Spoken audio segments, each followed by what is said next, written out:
പൂക്കാലം സിനിമയിലെ ഒരു പ്രായമുള്ള ഒരു 10-100 വയസ്സുള്ള അപ്പൂപ്പനായിട്ട്. അപ്പം ചെറിയ അതിനകത്തൊരു കൈയുടെ മൂവ്മെൻറ്റ് ഉണ്ട്. അയാളുടെ കൈ ഇങ്ങനെ ഒരു വിറയല്ല. അത് ഞാനത് പ്രായമൊക്കെ ആകുമ്പോൾ സംഭവിക്കാമല്ലോ, ഇങ്ങനെ ഞാനത് ചെയ്തു. അപ്പം ഇത് ചെയ്യാൻ കാരണം ഞാൻ ഒരു പ്രായമുള്ള ആളെ കണ്ടപ്പോൾ അദ്ദേഹത്തിന് ഈ കൈ ഈ വിരൽ 2 വിരൽ ഇങ്ങനെ എപ്പോഴും മൂവ് ചെയ്തുകൊണ്ടിരിക്കും. അപ്പം അതാണ് എനിക്ക് അങ്ങനെ ചെയ്യാൻ തോന്നി. പക്ഷേ എനിക്കിത് പറ്റുന്നില്ല, എനിക്ക് ഈ 2 വിരൽ പറ്റുന്നില്ല. എനിക്ക് എത്ര ഞാൻ ഈ കയ്യെ നോക്കി. അപ്പോൾ ഈ ആളിന് വടിയുണ്ട്.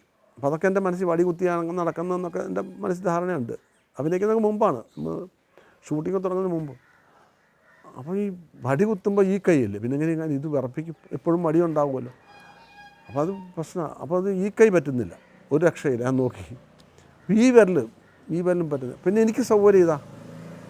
അപ്പോൾ അത് ഞാൻ ത്രൂ ഔട്ട് മെയിൻറ്റെയിൻ ചെയ്തിട്ടുണ്ട്.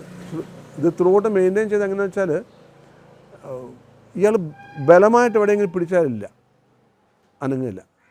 ഈ വലിയ പേപ്പറോ മുണ്ടൊക്കെ പിടിച്ചാൽ അനങ്ങും. നമുക്ക് ആ കഥാപാത്രത്തിന് എന്തൊക്കെ ഉണ്ടെന്ന് നമ്മളോട് പറഞ്ഞ് കേൾക്കാം നമുക്ക്. പക്ഷെ അത് സൃഷ്ടിക്കേണ്ടത് ഞാനാണ്, അത് എന്നിൽ കൂടി മാത്രമാണ്.